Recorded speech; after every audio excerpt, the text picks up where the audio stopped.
Nutnfancy in the tactical shooting clinic that I use, i.e. my secret high desert place in the western U.S. This round of shooting is going to show the Glock 17 in action. It's one of my standard pistols that I think helped change the world, along with the SIG designs. It's outstanding. I just love it. This is a Glock 17 loaned from a buddy, and off we go to the races. Now again, maybe you saw my other shooting videos. I'm at about 10 yards. And maybe a little bit less here, maybe about 9 yards. And what I'm going to try to do is put 2 to 3 rounds in each of the orange squares. I'm going for accuracy more than speed. Like I've said in my other videos, if given a choice, I'd rather shoot slowly and actually hit what I'm shooting at rather than fast and not hit anything. So, you've seen The Unforgiven, right? He has a good point. So here we go, Glock 17. Let's shut up and color. What do you say?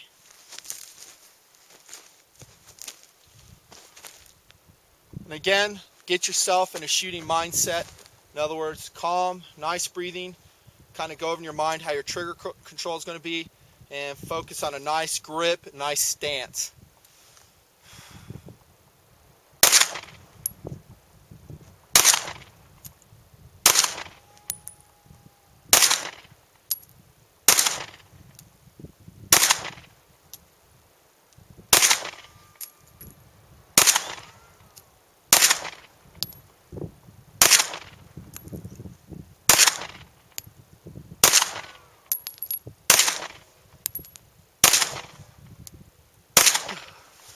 Oh my gosh, that was a good session. Let's go look.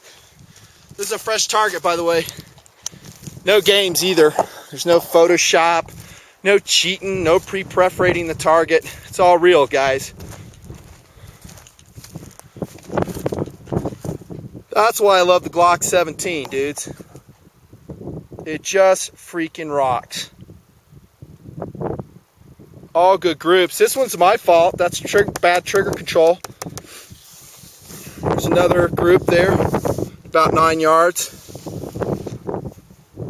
Rock on, dudes. Glock 17, man. We're going to do the round 2, but God, what is not to like about this outstanding gun? It's easy to shoot. It's reliable. It never jams. It's just super lightweight.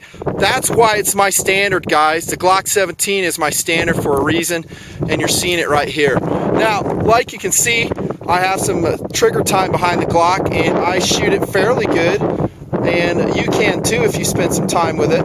But if you shoot maybe a 1911 better than you do a Glock, and if it takes a 1911 for you to do that, then I say shoot a 1911. Seriously, man, I got no problems with it. Whatever it takes for you to put rounds on target, pistol-wise, get it. For me, it's a Glock, it's a SIG. Actually, I'm pretty versatile. I don't really care, but if given a preference, I'll go with the Glock or a SIG. And honestly, that Ruger SR9 is going to probably be on my list as well. That's an amazing gun. Let's do a round 2, Glock 17, then we'll do some rapid fire drills. Man, this is fun.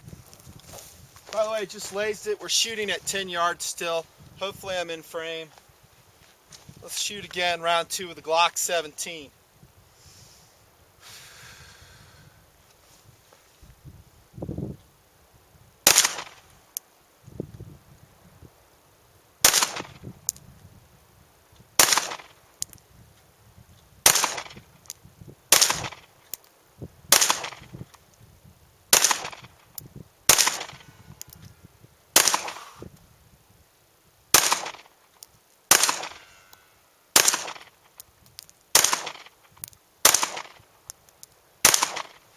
Another good round. Let's check it up. By the way, I marked all those previous shots with Sharpie. Let's see how we did round 2. By the way, we got a big wind blowing in our face. See that dust coming off? Alrighty, there you have it. Let me get a little pointer out here. My trusty Almar Eagle will work.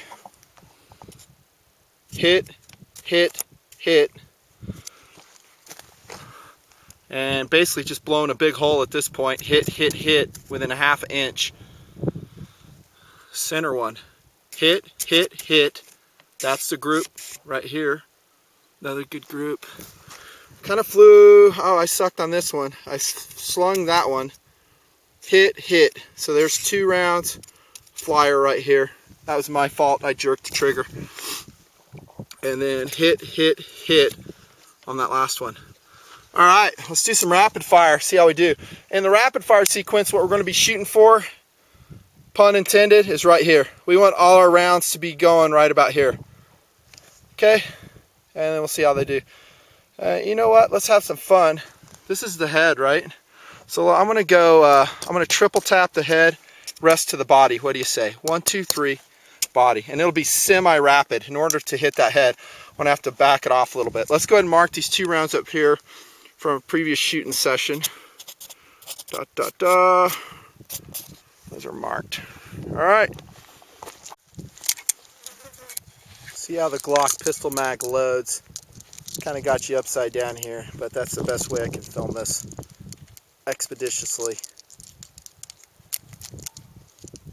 Chunk of meat taken out. Golly. Coagulating. It's good to practice with a wound, man. Might have to shoot wounded someday. Glock magazine actually loads pretty darn easy. Pretty darn quick. Like I said in some other videos, I do not use a loading tool. I don't think it's really needed. It'll work just fine as is.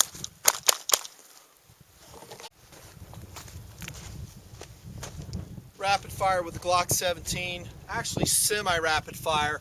What I'm going to try to do is 3 to the head, rest to the center of mass.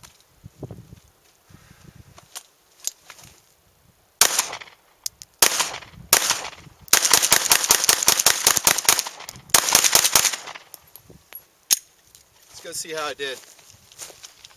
Head wasn't too great, I'll tell you that right now. Woo! Dusty. That wind's picking up. Coming right to our face. Let's let that blow through. God gum. Not too bad. Yeah, he lost some eyeballs, maybe some teeth there. Rest, center of mass. And then that was as fast as I could pull the trigger there. Not too shabby. All the rounds, more or less right through here. So, pretty impressed. Actually, I can improve with practice here. But again, that's more to demonstrate how fast the gun can fire. You know, generally I'm going to shoot slower, make my shots count. Again, when we get speed, if we practice, we'll pick up speed. Whatever handgun you're talking about. The Glock's no different. You practice with it and you'll get fast with it. Even dry fire practice is beneficial. So that's shooting the outstanding Glock 17 in Nutnfancy's Tactical Clinic. It is a solid 10 out of 10. It remains my reference pistol along with a SIG series, both the P226, 228. I will probably add some more pistols as time goes on that maybe rise to the level of these pistols as far as durability, accuracy, reliability. Maybe the Ruger SR9. Time will tell though. It's still a new design. We got to see if it stands the test of time. Very few pistols measure up to the Glock in my book. I love them. Nothing fancy. Let's move on to something else. Yeah.